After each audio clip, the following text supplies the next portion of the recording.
Kabilang sa mga bagay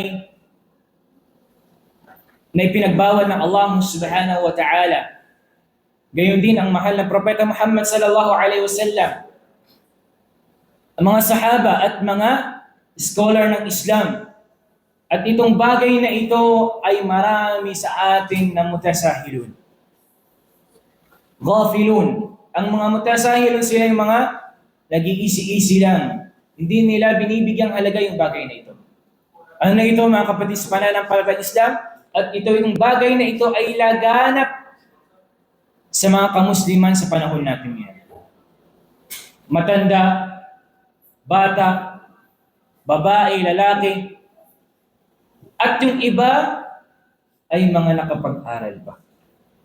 Ano ito, mga kapatid sa pananampalatayang Islam? Ang pagkahumaling ng isang tao sa mga musika.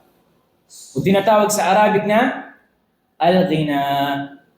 Mga kapatid sa pananampalatayang Islam, ang musika na ito ay napakaraming mga dalil mula sa Quran. May mga dalil sa Quran at sa sunnah ng Propeta sallallahu alaihi wasallam na nagbabawal sa pakikinig sa mga musika na ito.